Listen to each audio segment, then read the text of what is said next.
we're live. Whoop, whoop.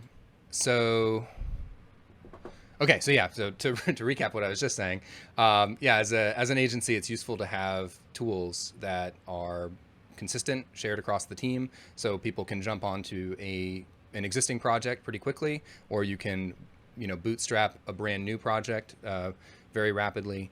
So we have right now 3 major libraries that we use consistently. They are the Bootstrapper, which is a sort of cookie cutter app, so you can quickly initialize a new app. ThinkNimble Models, TN Models, which is a front end library, and I'm going to go into each of these in detail, which is a front end library for modeling data that pretty much mirrors how we do it in Django. And then ThinkNimble Forms, which is a library that Perry built. Perry regrettably couldn't be here, so I'm going to muddle my way through explaining how it works. But he's the guy who knows exactly how it works and how it's supposed to be written. And he provided an example of how we've used it in the project in the past. So up on Notion, let me share my screen here. We do have a page for this that is sort of in progress. It's down under the engineering wiki. So if you go to the virtual office, find the engineering wiki, find knowledge and advice. There's a page here that has a number of notes basically on different things that we've thought about, talked about in the past, and shared across the team. So everything from like how we do API documentation with Postman to some bullet points on GDPR compliance, which could be useful if a client ever asks you about that. These are sort of the tenets that, these are the core tenets of the legislation. It's a really big piece of legislation, but these are the ones when I talk to clients, like these, if you hit these points, you're generally like, in good shape for compliance purposes. This is obviously not legal advice, but this is stuff to bear in mind in terms of, I won't dwell on this too much, but that's there. Jira, how we set up Jira, thoughts on engineering metrics, which I wrote up a while ago. This could be helpful for seeing how I think about engineering metrics and, things like productivity and velocity and stuff like that. That's a subject for a whole nother dev lunch. On-call responsibilities, which happens around the holidays, and so on and so forth. So the thing in here that we'll look at today is this internal packages page. You can see there's a lot of to-dos in here. TN models and TN forms are used pretty widely now, but we don't have robust documentation, which probably hinders their use, and is probably why people voted for this topic, because they're wondering like, okay, how do I actually use these things? I'll start with the Bootstrapper though. This actually has some documentation around it. I'm going to pause though and kind of just quickly get the pulse of everybody. Like what questions do you have going into this? And maybe I can hit those as we go through things.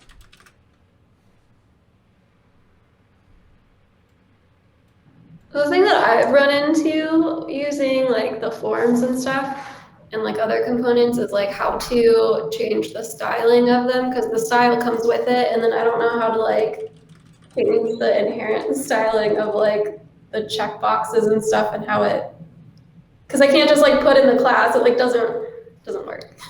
Okay, cool. Yeah, I think our form library is more for validation, but we could talk about the actual templates and things like that.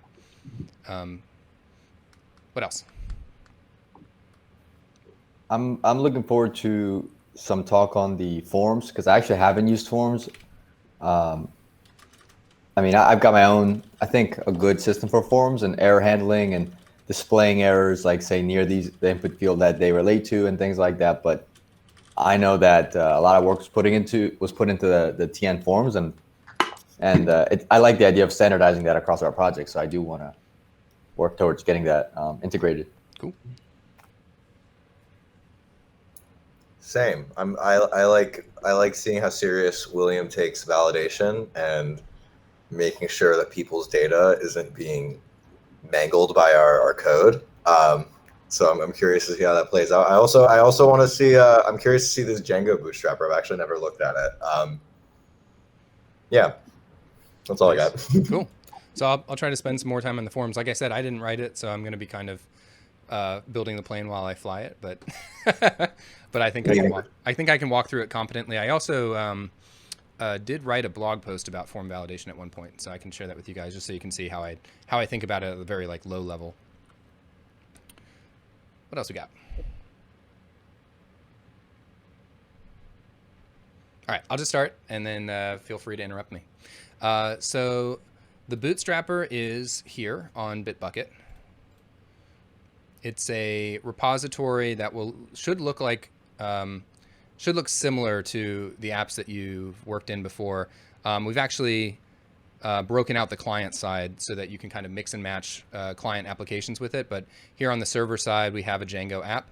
You can see it says project name. So this is really just cookie cutter configuration for our standard Django projects.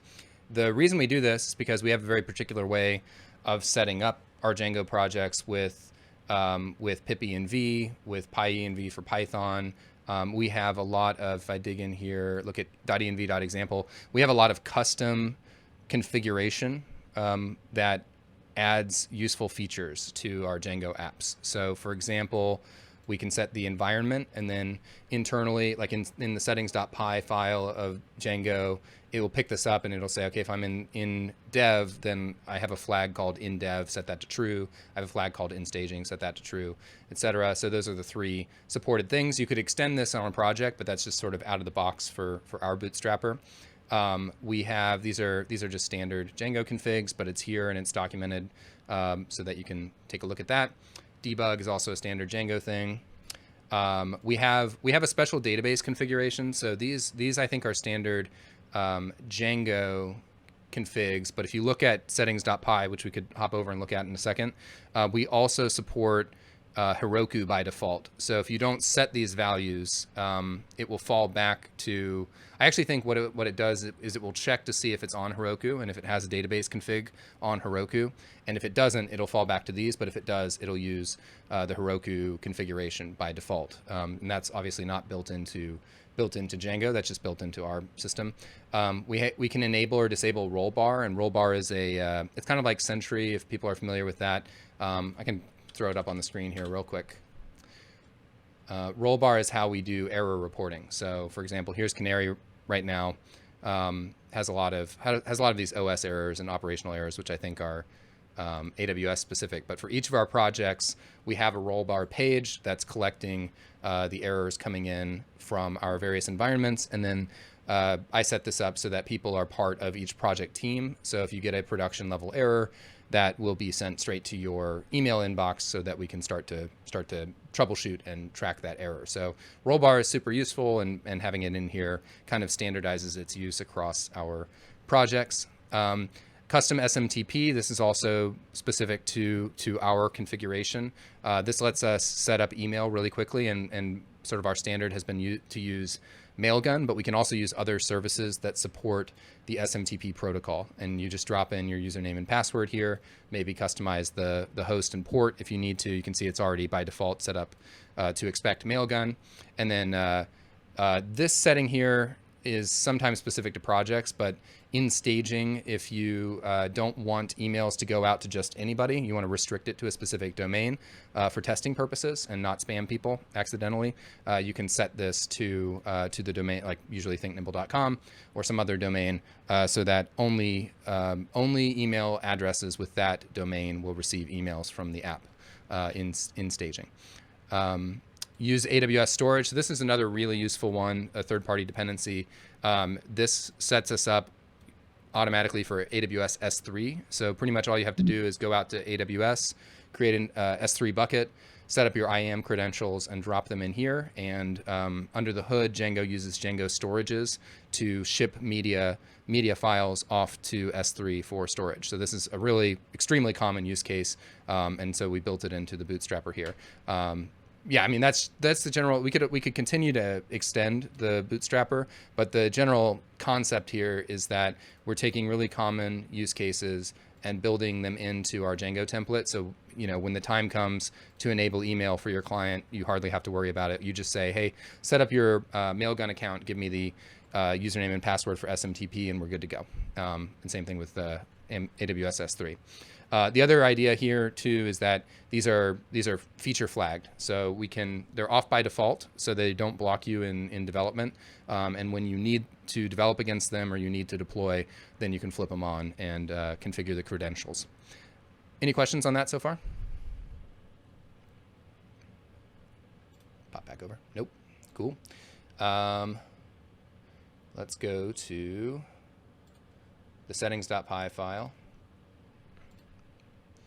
And by the way, so you see like project name is used throughout. If I dive into here, you'll see project name like this. I'll show you in a minute the script that we run to initialize a new app. We call it the initialize script.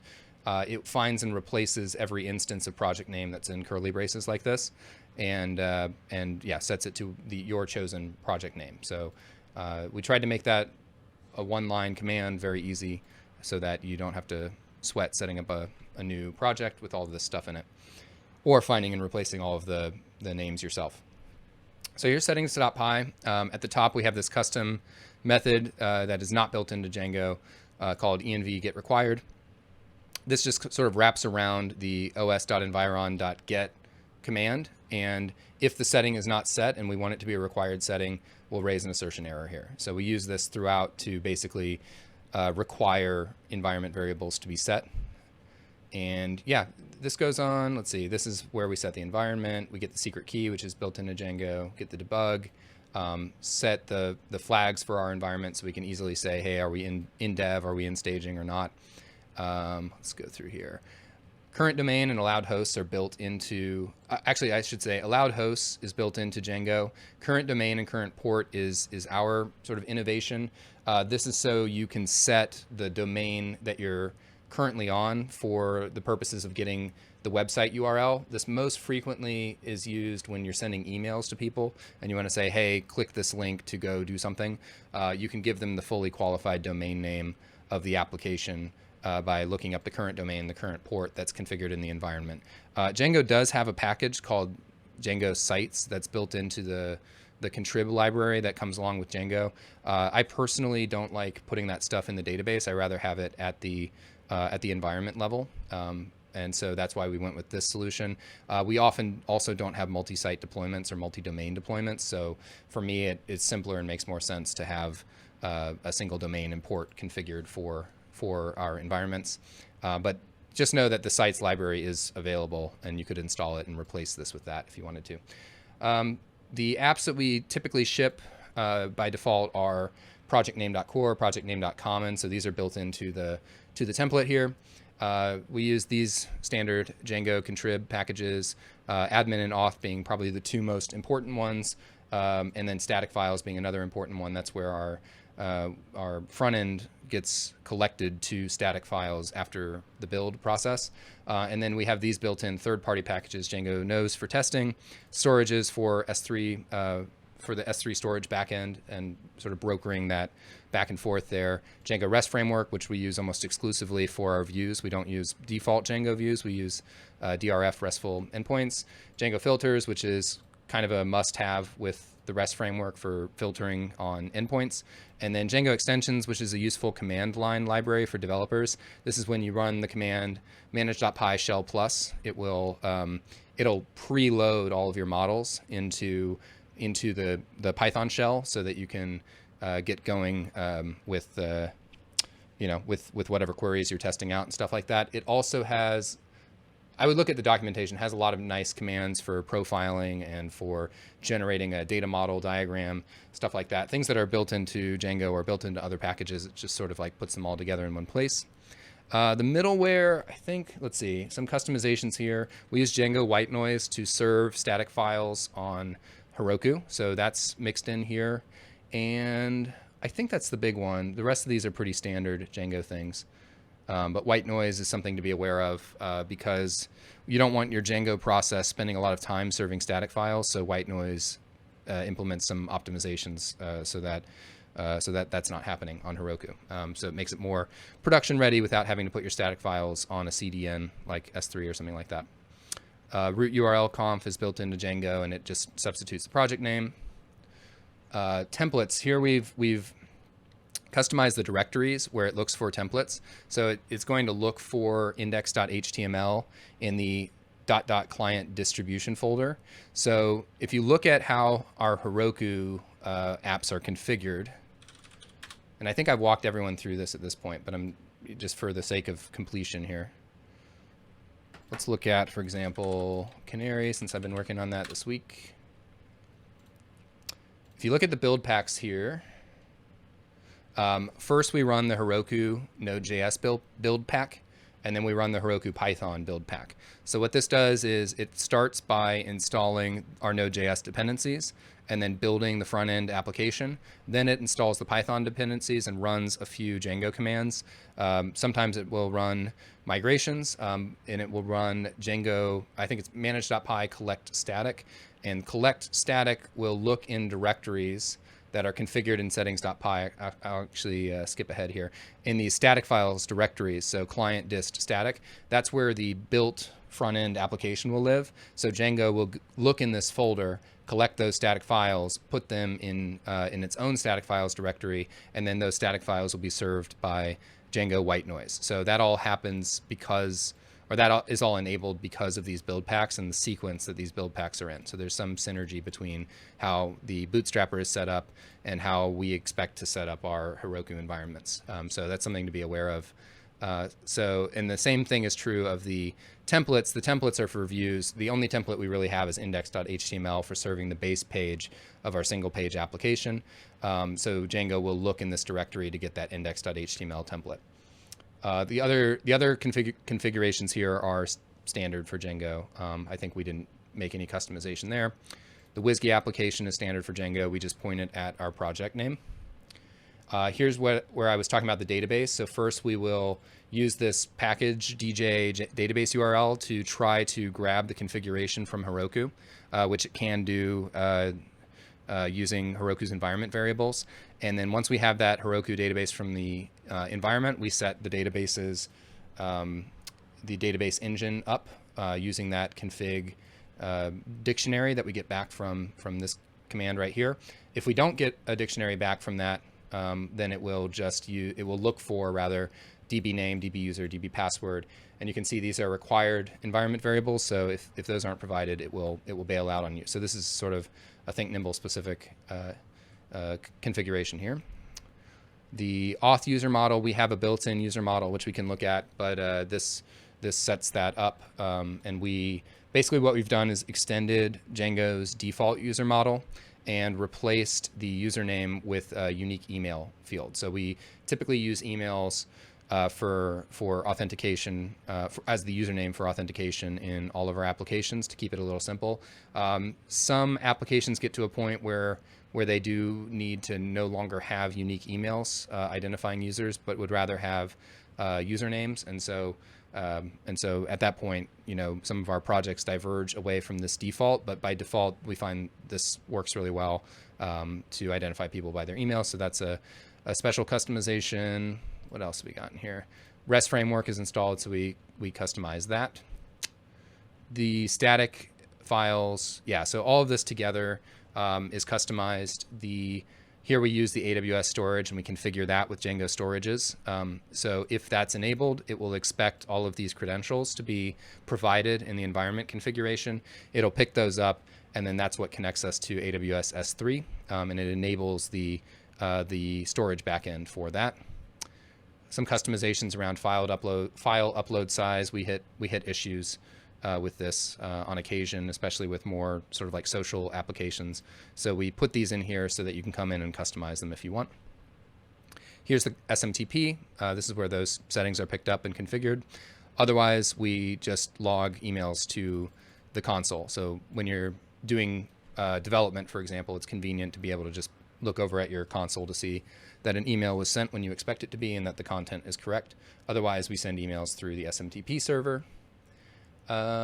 We always have HTTPS enabled if we're not in development. So that config is there, and that again is custom. Then we have a custom logging configuration, which all of this is standard for Django, but it's this section that we've customized, and we've added in custom loggers for the project. I won't go into that in more detail, but we have these custom loggers for the project so that we can do logger.getLogger and then the name of the project, and then we can log against that, and that's outside of Django's default loggers, which are usually for request and response type things. We have this for custom logging that we may want to add throughout the app. The test runner is Django knows. We actually were having trouble with this on another project where we would call manage.py.test, manage.py test, and it wouldn't actually run the test until we disabled this. So this might need some investigation, but that's what we're using right now. And then finally, the roll bar configuration is picked up here. So any questions on all of that? That pretty much covers, I think, 90% of the customizations that we've made to Django. And then obviously there's these top level files here, which specify a default pipeline and some other things, but like our proc file for Heroku. But those settings cover most of it, I'd say. Cool. All good. All right. All right. So here's where you can like find it. It's TN Bootstrapper. And also this page in Notion. Oh yeah, here are the client apps. I won't run through those. I think you guys are getting pretty familiar with those, but Perry did set this up so that you could either use a Vue client app that doesn't use TypeScript or a Vue client app that does use TypeScript. We don't typically use TypeScript, but Perry would very much like us to at some point. So here's the command to bootstrap a new app. It's a single line. We have this script that lives out on Bitbucket. It's a Bitbucket snippet, so we could actually take a quick look at that. So this is a bash script that prompts you to enter the name of the project, the staging URL, database name, all of that good stuff. And then it will go about cloning the Bootstrapper repos for you, and then finding and replacing the project name throughout those repos with the one that you specify. So yeah, I could quickly demo this.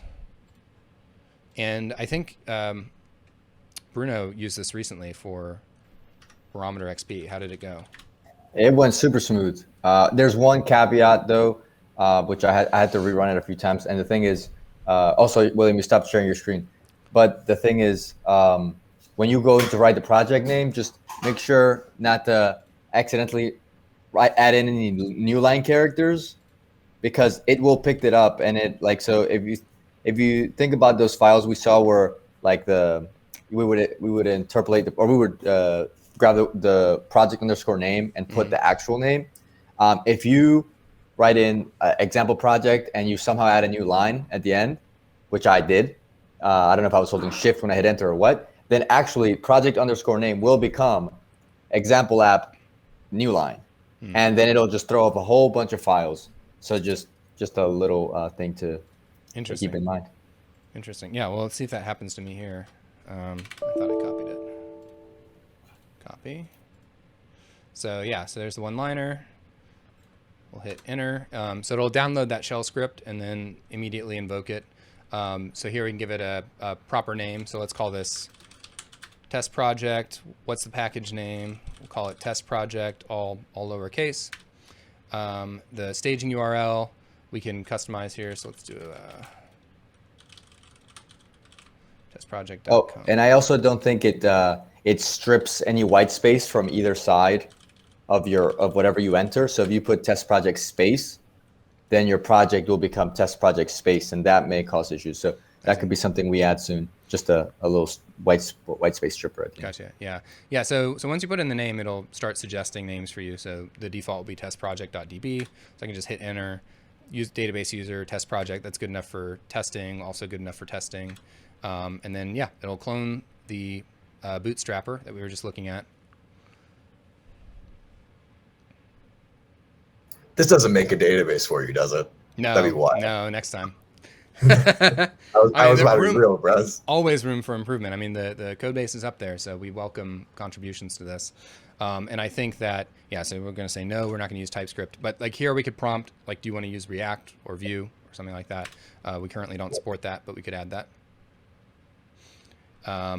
Oh yeah, we do support React Native. We have a React Native bootstrapper built on Expo. I'm not going to add that. So yeah, pretty straightforward. And let's see, did I run into problems? Nope, it's just giving me instructions there. So if I do cd test project, there's my project, there's my server folder, there's my client folder. I'm pretty much ready to start developing. I need to set up a database, then I can start running the back end. Need to do npm install and stuff like that, then I can start running the front end. But everything should be good to go. So that's the bootstrapper. Cool. Thanks, Michael. All right, so let's move on to ThinkNimble models. A little background on this. Let me I'll share the repository again, walk through this.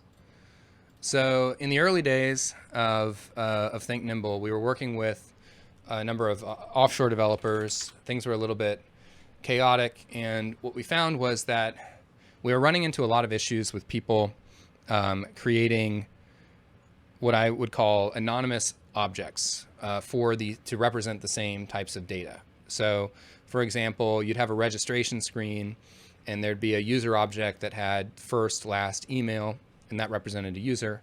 And then you'd have a login screen that had email address and then password, and that also represented a user, just in a different context. But the attribute names didn't match up, and sometimes there would be conflicts essentially between the attributes used on one data type and another. So I really like how Django does its models, right? You define a class, you define the fields have types that are baked into the field classes, and that enables you to do a lot of validation. It's also very clean and reads very nicely, so it's easy to jump in there and understand what certain data types are supposed to look like. So basically the inspiration for ThinkNimble models was to implement a front-end version of Django's models that would mirror what's going on the Django side, and make it easier to set up your API services and your data models on the front end, and prevent people from or rather help people to keep their data consistent throughout the app, and let us build up models that give us a lot of code reuse without having to reinvent the wheel every time we want to put a user model into our view component or something like that. So this isn't well documented yet, I'm afraid. This is a private repository, so it lives out in our ThinkNimble NPM organization. The best documentation is probably the source code at the moment, and I swear it's not a lot. You could probably go through this in an hour or so and really dig into what's going on. One of the meaty parts of this is the model class, and then the other big part of this is API.js. It has a lot of stuff built in. I won't go through the source though. I'll just show you in a project how to use this effectively, and you guys have probably seen this in projects that you're working on right now. I think, for example, Naned, I think, uses TN models pretty well at the moment. So let me bring this up. Workspace. So yeah, I'll share some snippets from a project we worked on last fall called the YIA, Young Invincible Advisors Event Hub. And they were basically building an app that had multiple rooms to it. And we were calling those rooms channels. So you could jump into a channel, chat with people, jump out, jump into another channel. They had text chat and then they had video chat, both sort of enabled by Twilio.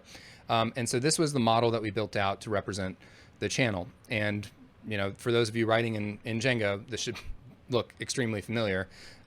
We have basically these fields. So we have our channel class here. It extends the base model class. And then we've defined fields that are instances of specific field classes. So some quirks that set this apart from Django are that you have to declare these as static properties, which is something, this is not a keyword that you use in Python, but you have to in JavaScript. And then by and large, these field types are identical to what you get in Django, but there are some, differences in naming, and there are definitely differences in terms of the attributes that you can pass into them. And this is very much a work in progress library. I think it is, I'd say it's probably like version 0.5, right? It's probably not even at version 1. But I think it is useful enough for us to, and battle tested enough for us to use it for production apps. And we've used it pretty successfully across several projects now. So this is it. You import model, you import fields, you set up the fields that you want. We use camel case on the front end. The backends, our Django REST framework APIs typically use snake case. So one of the things that this will do for you is provide a from API method that you can call once you have the model class. And the from API method will transform field names from snake case to camel case. So that's built in, and we'll look at an example of that on the API side. So for example, typically, can everyone see the sidebar here, channels? So we have a services folder, which you probably have noticed in our projects. And then within the services folder, we have each entity as a folder that contains usually 3 files: index, models, api.js. You can see notifications here also contains a WebSocket helper. And sometimes we also have like an options.js or constants.js, which has constants that are related to the entity. Very similar to how you would do it in Django with the Django app. But anyway, yeah, we've structured this where the entry point is index.js. This is just a convenience thing so that you can import channel from services/channels without having to go to a specific module like models.js or something like that. All this does is import channel from models and then re-export it. So it's convenient to import it from the module. Models.js then becomes the real entry point for the model. And you can see that this imports the API, which we'll look at in a second, and it configures the API as a static property on the model. The reason to do this is so that all I have to do in a component, in fact, we could probably look this up. Let's see.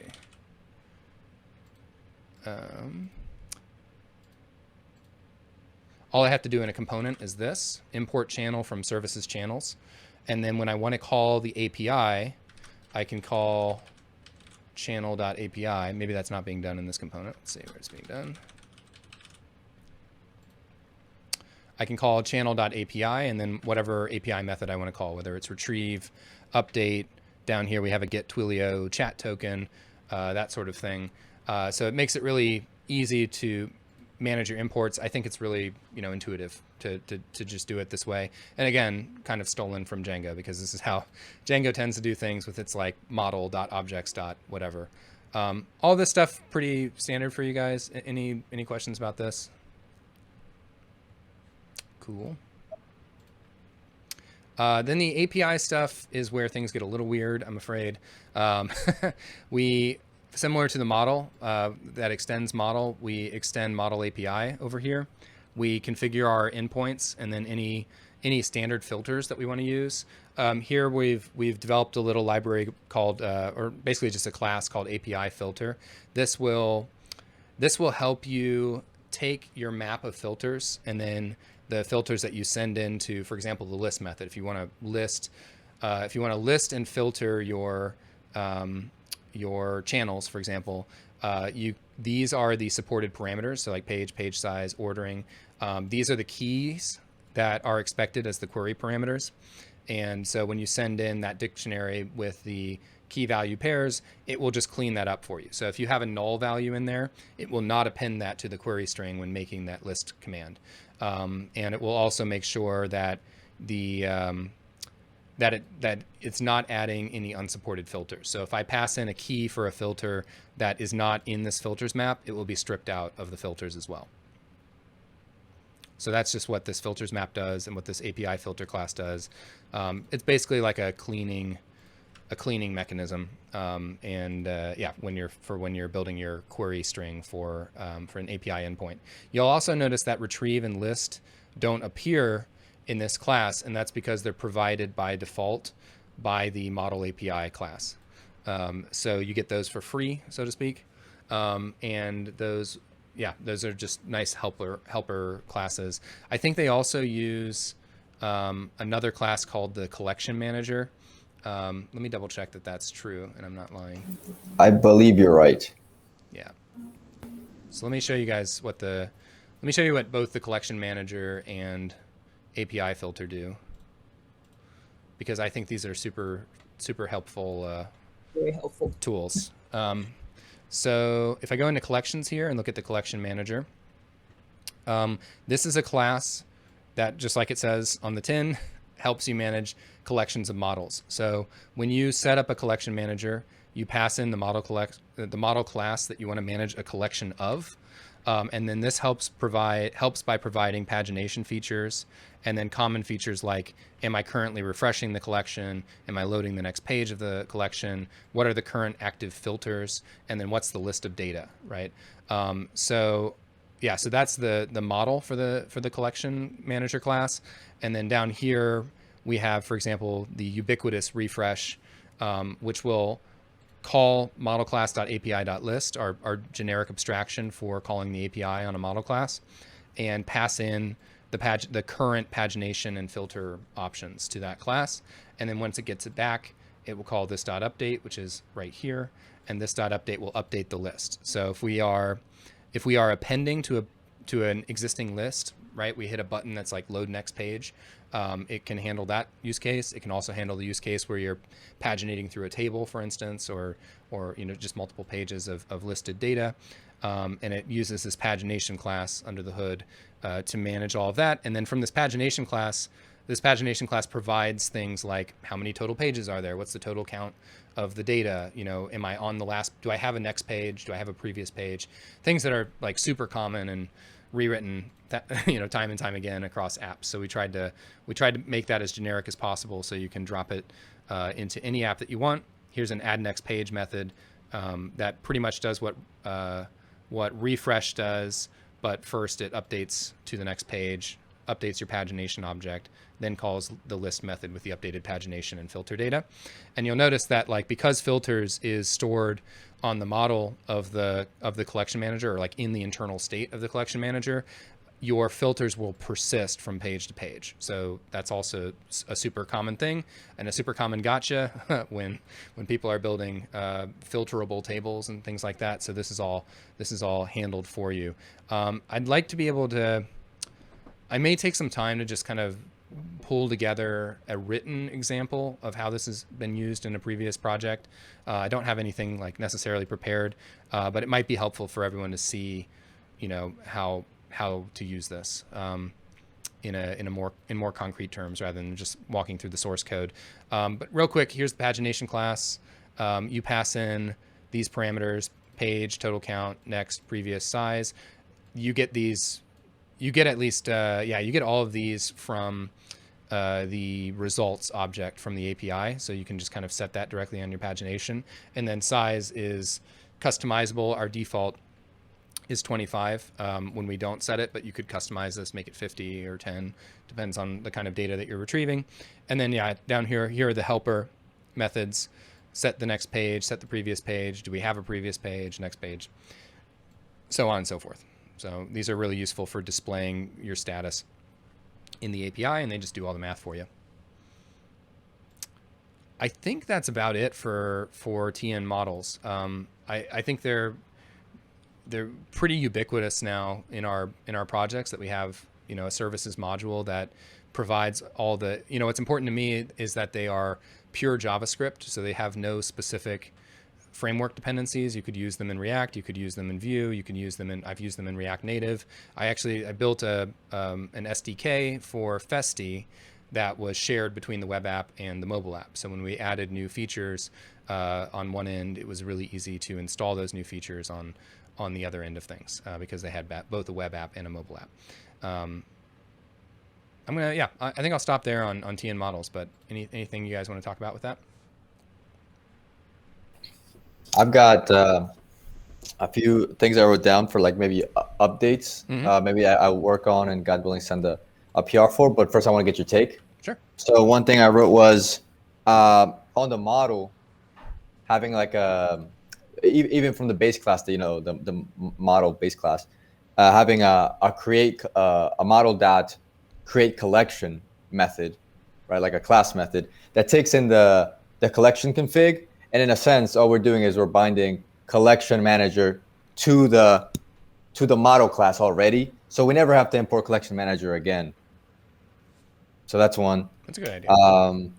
Also, I think abstracting the list, every API, every model has a .api, and every API has a list, but we still have that in our in sort of the developer level code as opposed to in the base class. And I think that abstraction, the problem is like, where do we define the filters then? Right? We do have list in the base class now. List and Oh, retrieve. Yeah. perfect. Yeah. Maybe we didn't have that the last time you used it.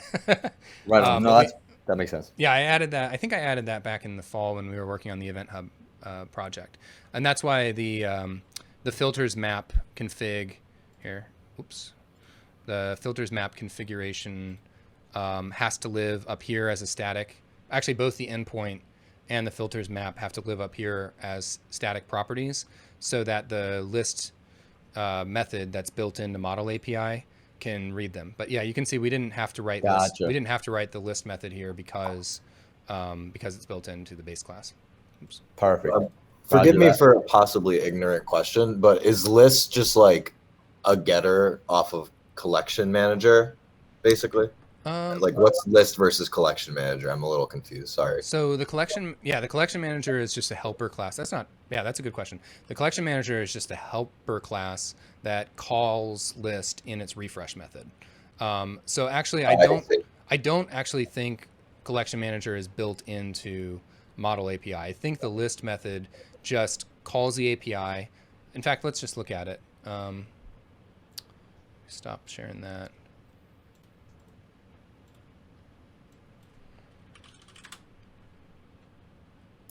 Please stand by. All right. Let me know when you can see it. Got it. Got it. So yeah, here we have a default filters map, which you can override. We have a get client, so you can configure different API clients. So this again is agnostic to whether you're using Axios or a different API client, as long as it has the same interface. So like this.api client.get. But yeah, here's our list method. So we take in filters and pagination as our configuration. We grab the endpoint static variable that's configured on the class. So this has to be defined. I don't think it's defined by default. So you have to define it when you build your class, your subclass, that is. It grabs the filters map and then builds the query parameters using the filters map. So it has this API filter.build params. That's where the cleaning happens on your filters and pagination. And then it calls API client.get with the URL, which is your endpoint, and the options, which are the configured parameters. It gets that response data back.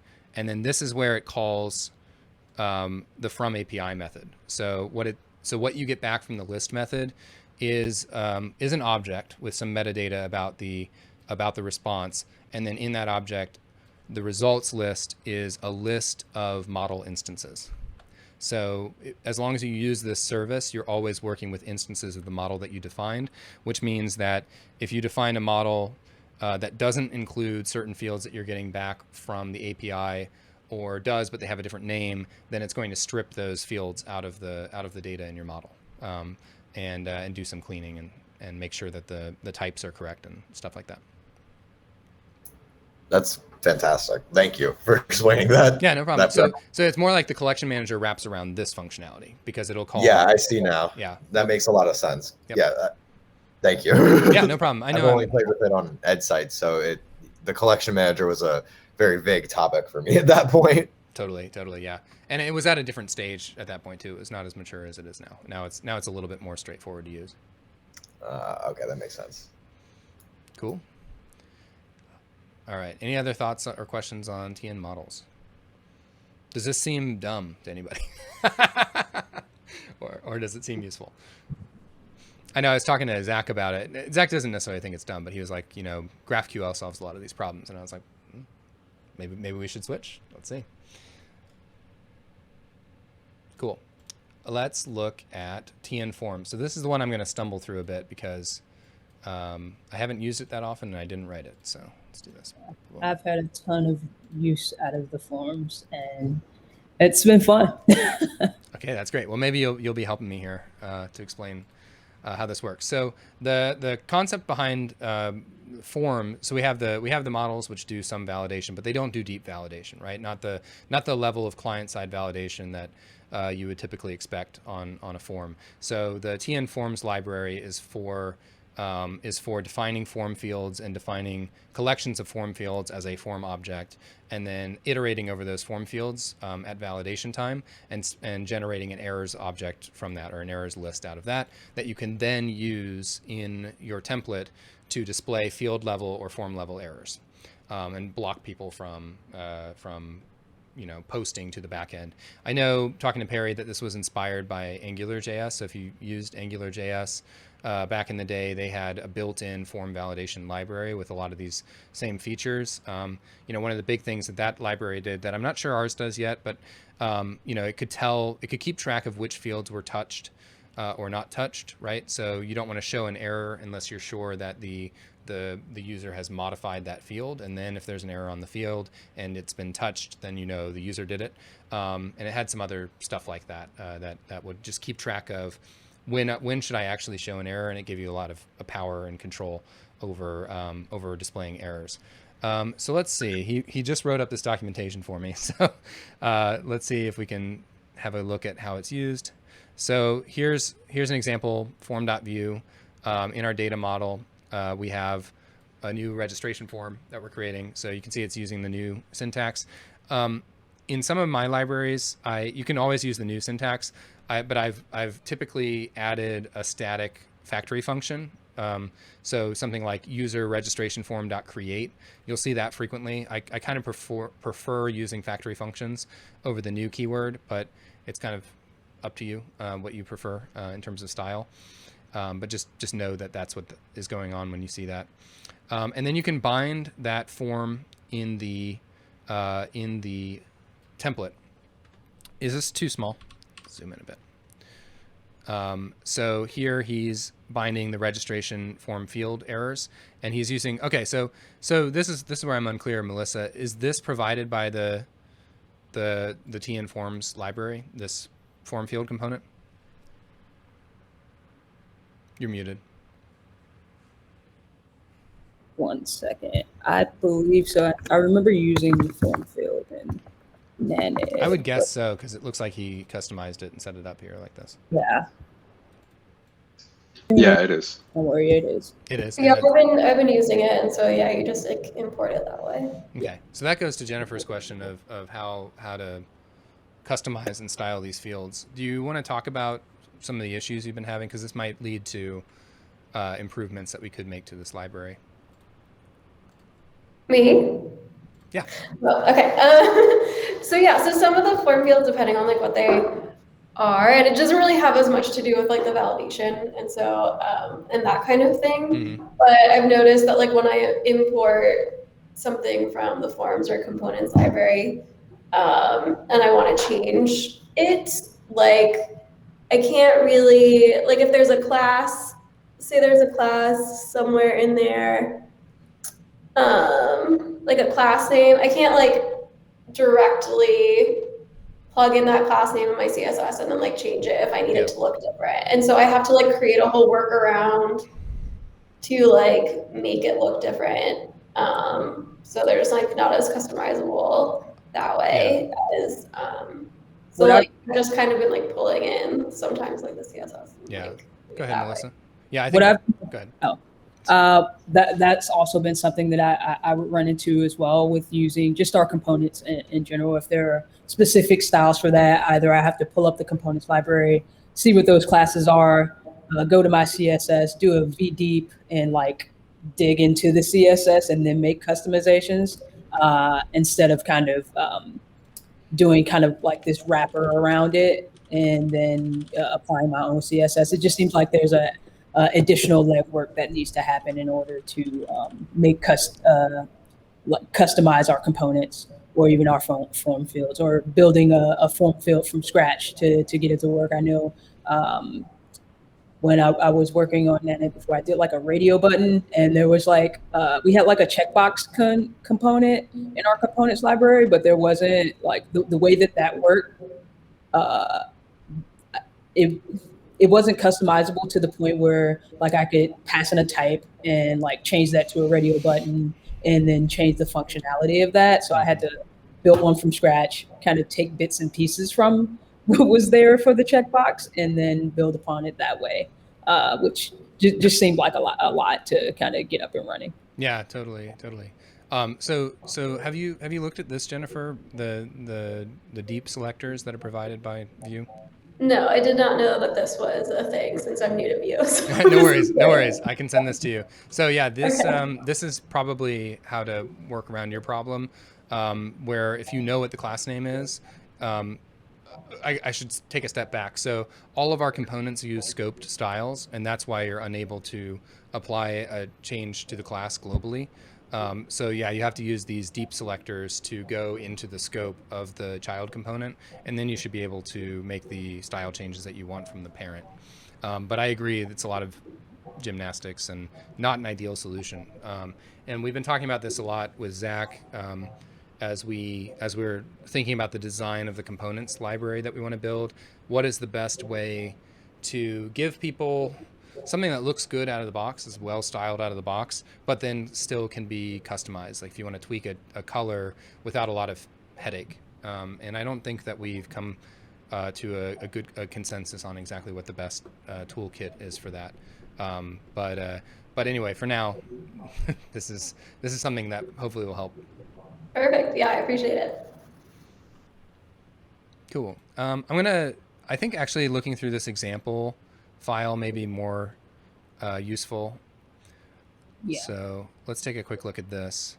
So here he's defining his form classes, very similar to the model class. We extend the form, we create new form fields within that, and attach validators to them. The validators are themselves classes. I think sometimes they can be functions. And so these validators are iterated over and then executed as part of calling, I think, validate on the form class. We'll see that down below, but this is how the form fields are defined. And then up in the form, I think they're just referenced with their dot name. So like he's doing it this way. I kind of find this a little awkward. I don't know why he's using the subscripting versus just dot first name dot value, but yeah, you bind it to your input. Here he's not using the form input; he's just using a normal input, and then you can bind the errors to however you want the error to be displayed. And I think his form input component just groups all of this together here into a group. So yeah, I'll just share a link to this because I think you could probably go through it on your own just as well as I can walk through it right now.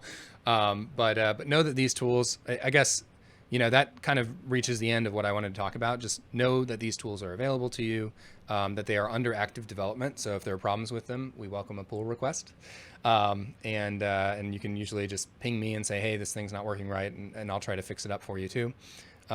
You can install them from @ThinkNimble/TN forms, @ThinkNimble/TN models, and get down to business using them. And and we'll provide better written documentation as soon as we can. But for now, there are also a lot of pre-existing examples of these things being used in the wild that you can reference and then sort of copy paste from and get a pretty good idea pretty quickly of how they work. So that's where we're at on this stuff. Any thoughts? I have a question. Yeah, let's do it. Is there a way, like, I think that, the discussion around like potential improvements and fixes maybe, or like some like cleanup stuff have been really great. So is there a way, I think I'm not familiar with Bitbucket's like features and stuff, but I would imagine like it'd be cool if we can create an issue and then just have like a standard format of this is your proposed change, this is what the issue is, this is the use case, and then that way, if somebody like doesn't necessarily have time to tackle it themselves, it'd be a good thing for somebody who wants to contribute to look at, and then that way, everybody can kind of like chip in as opposed to it kind of falling to whoever like has time at the moment, because somebody else might be like, oh, like this would be useful to me. I came across this issue, this person requested it, and they weren't able to work on it, so let me like just add this real quick, and then Yeah. Absolutely, yeah. So we have this right now as a database of things. This lives in the wiki. This is more broad than specific improvements to our libraries. And Zach and I are working on setting up a Jira for the components library. So what we could do is set up that Jira to be just like all the libraries, right? And then we could tag them by epic or something like that. But short of that, for example, here's the documentation on here, not currently assigned to anybody. It is considered the highest priority. So this would be the place to go, at least for now, to add suggestions to the list, and you can tag people in Notion. Let me link this to you.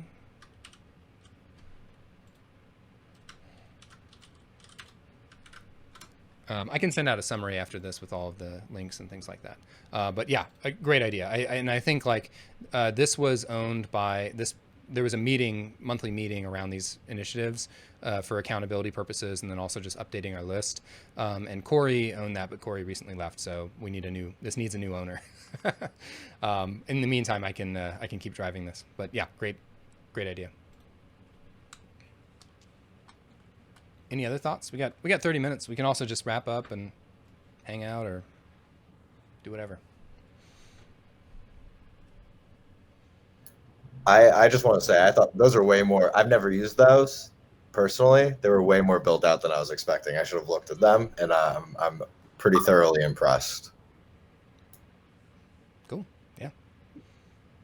Yeah, I can say they've been really, really helpful. Oh, there is one thing that I wanted to mention that I've been doing. So you mentioned that the TN models library exists kind of for mirroring the backend models or the Django database models. So Jennifer and I have actually been using them to kind of do like a virtual, I was interested in this like virtual model idea. So we have an object that basically is derived data in the back end for the Naned project. Mm-hmm. And so what I did was made a front end model that represents kind of like, it is, a data model for rendering the component, but it doesn't necessarily map to a database model. So I'm just like setting a custom retrieve function in the model definition in the project, and then setting the endpoint. And then in Django, I did end up using like a custom view that just like takes in the current user and like what data they're wanting to look at, and then it generates like a summary and then returns that to the front end. So they have been a little bit more flexible in that they don't actually have to mirror what your database looks like, which is I think really cool and does move in the direction of like the flexibility of like GraphQL's design. Do you want to show it off? Define your schema. Can we look at some Sure. of the code? Yeah. Sure. Let me make sure I'm on the right branch.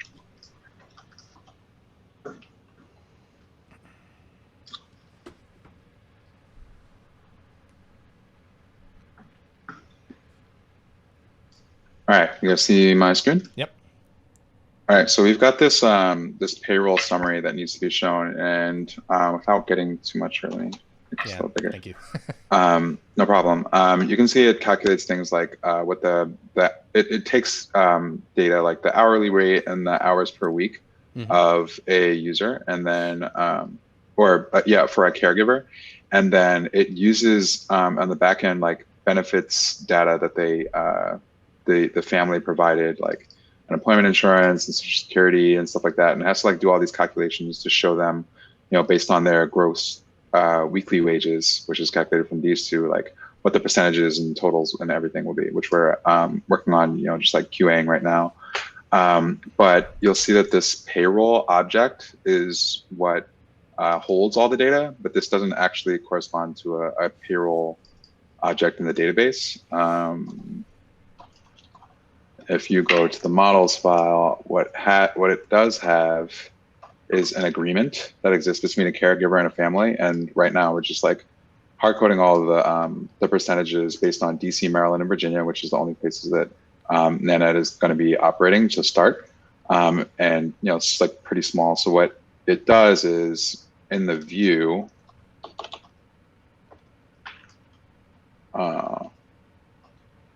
this payroll summary just looks for this agreement with the family ID and the caregiver ID that's attached to the user in the front end, which is like managed by the store. So they're not actually, the user isn't actually specifying like what family and what caregiver to request the data from, because we don't want, them to like request stuff that they're not able to see. Right. And I'll be adding more permissions to like, validate that on the back end like cleanly. But just for now, it just goes to this agreement model. Oh, right. I'm already here, and it generates the payroll data and returns it all to the front end. And then I have a payroll model, right, which just like mirrors this JSON object. Right, and then the view just goes generate payroll data, right, for the agreement that was retrieved from the database. And then this like calculates all the gross weekly wages, like rounds it to 2 decimal places and returns it. And then this is what it looks like to the front end without having to know about like all this other stuff. And then the cool thing is that Jennifer on the front end computes like, these values just come straight from that request object. And then to calculate like, the totals and stuff, like sometimes you have to subtract certain things that are not, like the family total is a little bit different from the caregiver total on that payroll summary page. Yeah. So you can do all that here transparently and won't have to worry about like, if we want to change any of these other percentages or change the way they're calculated, then we can do that on the back end, and then this will mostly still just reflect the correct values. This is great. Yeah. So, yeah. And this raises a really good point. Like I like how, I think we use a lot of classes in Django, but when we use them to represent things that Django handed to us, right? Typically like models and stuff like that. And I think it took me a while when I was first learning to be like, oh, I can write my own classes, right? And I can add my own fields to them and stuff like that. And they don't have to necessarily, like you're saying, they don't have to necessarily correspond with what's in the database. So conceptually, you have your data model in Django that maps one-to-one with the database. That's the like active record pattern that the Django ORM uses. But then they have these adapter classes, which are forms and serializers, where what I didn't realize when I was first starting out with Django is that they can be whatever you want them to be, right? Right. Like you can use the model serializer, or you could just use serializers.serializer and attach arbitrary fields to that, and those could come from a model, or they could just be totally made up or transient, right? And things like that. So you've done, it's similar to what you've done there, where you have like a model and then you have an adapter, which is whatever data you want that might be aggregated from multiple models, or might all come from one model but be renamed, or these are like computed properties, right? Like Medicare and things like that. Yeah. So I was moving quickly, but you're right. The correct way to like actually is to create a serializer for all this and like serialize it and validate it that way any discrepancies or whatever are handled in one place, and that's definitely like a I'm not being critical. I understand that, but I'm just highlighting the pattern. Like this, it's the same concept, right? Like you have like the database model, then you have an adapter serializer sort of thing in between, and then you have your custom model on the front end, which doesn't have to map one-to-one with the database. I think that's brilliant and super useful in a lot of contexts. And great, that's awesome. Anybody else have like questions, feedback? This is good for me too, because I'm like, I'm also learning Django. I actually really like this. I was gonna say I would do this in the serializer normally, but I really like that how you did it in the model. Like I actually feel like I prefer that. Yeah. I don't know. I've been business logic, right? All the logic in the model Yeah. kind of guy. So I feel like that this kind of follows that premise, even if that's more of like a property, if you want to think of it like that. But I really like this. I've never thought to do it like that. And you could create kind of like you were saying, that virtual model on the front end. I think that's really clever. Thanks. Cool. I wish right. Zach was here to talk about GraphQL, because I know he's a big fan. And one of my concerns with GraphQL would be that it would be going back to that initial problem that I highlighted that sort of inspired me to build the models library in the first place, which is that you'd have you'd have anonymous data structures everywhere. But I think he was telling me that you can define types and rein that in a little bit. And so I haven't had a chance to sit down and explore that. I think GraphQL could be a good dev lunch topic, like just like a crash course or something.